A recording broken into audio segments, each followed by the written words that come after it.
Olá galera, bem-vindos a mais um vídeo aqui do meu canal. Sou o professor Alan e estarei apresentando para vocês mais um vídeo referente ao curso Python com Jupyter Notebook. Nesse vídeo aqui, gente, nós vamos estar dando continuidade à abordagem do conceito de módulo. Foi um conceito que nós apresentamos no vídeo passado, tá certo? Aí na nossa playlist. Aqui agora eu vou estar exemplificando mais, dando mais alguns módulos. No vídeo passado, a título de exemplo, nós falamos do módulo max, botamos lá diversas funções, como funções trigonométricas, seno, cosseno, tangente, falamos da função raiz quadrada, e agora nós vamos estar dando mais exemplos.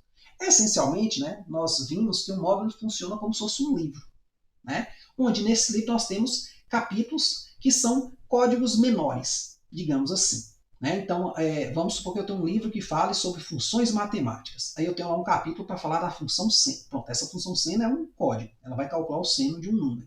Tem lá um capítulo que vai falar da raiz quadrada. Então, vai calcular a raiz quadrada de um número. Quando eu junto todas essas funções em um código maior, então eu chamo isso de módulo. Tá certo? Então, aqui a título de exemplo, nós temos, primeiro exemplo aqui da aula, o módulo random. O que esse módulo faz? O módulo random implementa geradores de números pseudo-aleatórios para várias distribuições. Aqui estão alguns exemplos. É muito importante esse módulo, gente, porque muitas vezes a gente quer trabalhar com simulações e a gente quer gerar valores aleatórios para ver como é que se comporta. Às vezes a gente não tem dados reais para estar fazendo, então a geração de números aleatórios é uma alternativa para nós. Então, como é de praxe, tem aqui uma célulazinha onde eu vou importar esse módulo. Então eu vou executar ela. Pronto, nossa primeira execução. Agora eu vou fazer o seguinte, eu vou chamar a função random, do módulo random. Então, observe que a função e o módulo elas têm o mesmo nome, mas aqui há uma certa hierarquia. Esse primeiro nome aqui é o prefixo. Então, eu boto random.random. Então, eu estou chamando no módulo random a função random. Certo? Isso vai ficar mais claro aqui no de baixo, tá certo? Que os nomes são diferentes. Então, o que essa função random.random faz? Esta função gera um número de pontos flutuante aleatório entre 0 e 1, no intervalo 0 até 1. Então vamos aqui pegar alguns exemplos. Aqui eu criei a variável rand_num, que vai guardar esse valor aleatório que será gerado aqui pela random.random. Na verdade, ele vai ser gerado pela função random, Só que a gente precisa o quê? Acrescentar o prefixo. Por isso que eu estou lendo os dois nomes, mas essencialmente eu posso falar somente esse último aqui, depois do ponto. Tá certo? E aí depois eu vou imprimir o valor que foi gerado. Então, 0.43 tal, Opa. Então, podemos gerar outro aqui, 0.68, Então, cada vez que eu rodar o código aqui, eu vou gerando um número que está entre 0 e 1. Tá certo? Outra função que nós temos é a randint, que eu vou chamar do módulo random. Por isso que eu boto random.randint. Esta randint é uma função de dois argumentos, entra aqui duas entradas. Que é o seguinte, esta função gera um número inteiro aleatório entre m e n. Aqui eu gerei um número que é flutuante, tem um pontinho aqui. Esta aqui vai gerar números inteiros. Vamos pegar com um exemplo?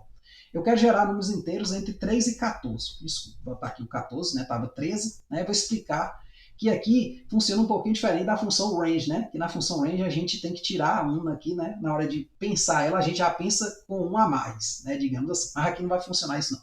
Então aqui eu tenho randint, é a variável que vai guardar o valor que vai ser gerado por esta função aqui, que vai estar entre 3 e 14, ou de 3 a 14, para ser mais preciso. Certo? Aí nós vamos importar o que? Do módulo random. Certo? E aí vamos imprimir na sequência. Então, executando aqui, nós temos 13, executando novamente 13 de novo, 6, mudou. Ainda bem, vai estar viciada, 10. Então, cada vez que você executar, eu estou dando aqui Ctrl Enter, você vai gerando um número que vai estar de 3 até 14. Tá certo? Um outro modo que a gente também utiliza com certa frequência é o modo debtime. Ele vai estar associado muito quando a gente trabalha com pandas, que é a manipulação de tabelas e a organização de dados. Então é muito útil, porque lá às vezes nós temos um dado escrito de uma certa forma e a gente quer escrever de outra forma. Então esse módulo datetime aqui ele vai nos ajudar. Certo? Então, o módulo datetime do Python oferece classes para manipulação de datas e horas. Ele contém várias funções e classes que são úteis para trabalhar com datas, horas, intervalos de tempo e fuso horários.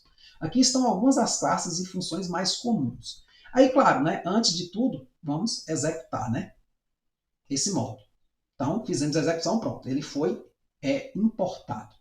que acontece? Ó? Aqui eu botei importação diferente das anteriores. Eu botei assim, import datetime as dt. Então, ao invés de eu chamar o datetime ponto, que é um nome muito grande, eu vou botar o quê? dt ponto, o nome da função. Aqui eu botei datetime.date, né? Porque aqui é o nome genérico. Só que eu não vou chamar mais datetime. Eu vou chamar só dt ponto. Né? É uma forma da gente encurtar. A gente importa com nome curto, né? Digamos assim. Então, uma instância de classe, falaremos de classe em breve, né, no curso, date, né, representa uma data, né, ano, mês, dia. Né? Então, quando eu executo essa célula, eu vou ter que today, né, eu acho que é hoje, né, em inglês. Eu posso estar com inglês ruim, se eu errei, me desculpe. Então, dt.datetime ou dt.date.today, né? Então aqui é uma função, né, que atua com outra função, tá certo? Então nesse caso, se eu quiser a data de hoje específica, né, eu executo aqui, ó.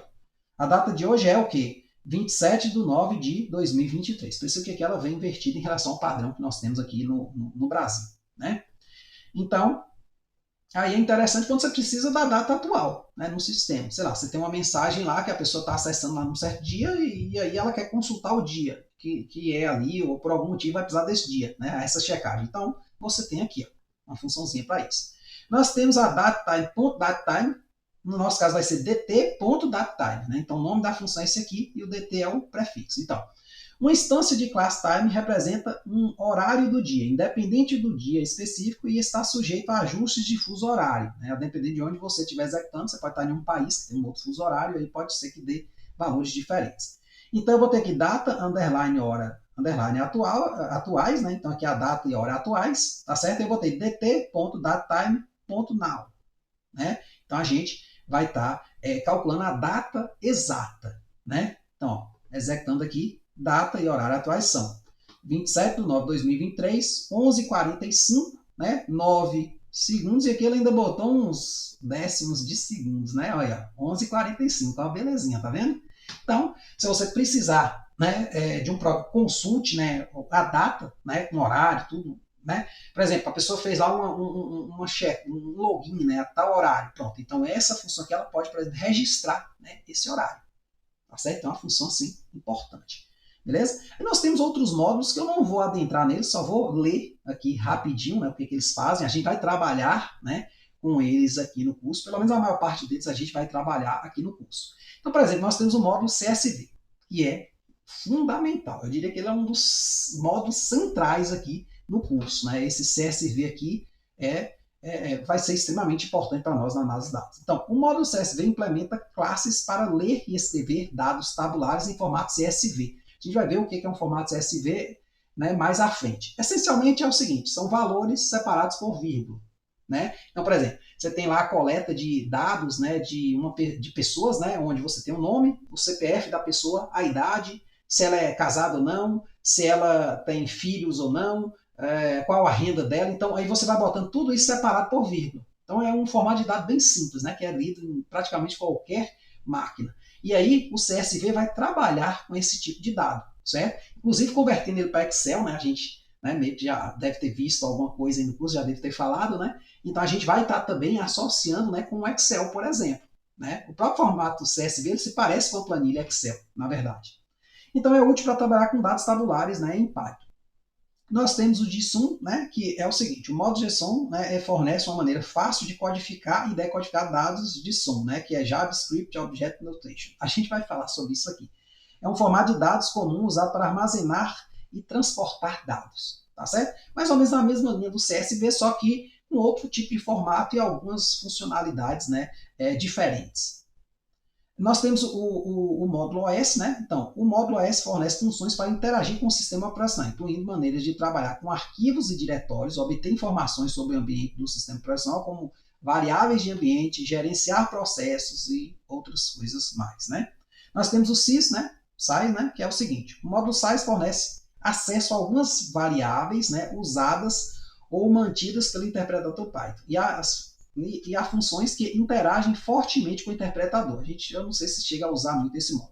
Pode ser usado para manipular a pilha de exceções Python e também para obter informações sobre a versão atual do Python. Então, assim, a gente até chega a utilizar em algum momento do curso, se eu não me engano, para checar a versão atual. Às vezes pode ter alguma incompatibilidade. Instalei aqui, mas não está funcionando bem. A gente pode checar a versão e ver se aquela coisa foi descontinuada, porque às vezes ocorre de uma certa funcionalidade ser descontinuada. A partir da versão tal não funciona mais. Então a gente checa a versão e vê, olha, não adianta tentar usar, vamos buscar uma alternativa, certo? Sempre tem uma alternativazinha. Nós temos o módulo IRE, né? O que ele faz, né? O módulo IRE fornece operações de correspondência de expressões regulares semelhantes a entradas em Perl. É útil para a manipulação de strings, né, avançada. A gente também não chega a mexer muito aqui, mas, né, claro que você aprofundando mais na análise de dados, certamente você vai estar mexendo, né, com esse tipo de módulo. Beleza? Então esse vídeo aqui foi mais, assim, como eu falei, né, no vídeo passado, a título de exemplificação. Esse capítulo aqui é nesse sentido, certo? Aqui a gente está falando por alto. Quando a gente entra em análise de dados, a gente vai entrar especificamente nesses módulos, né, e aí de fato utilizá-los, né, efetivamente para estar extraindo informações, né, de bancos de dados. Tá certo? Então, até a próxima.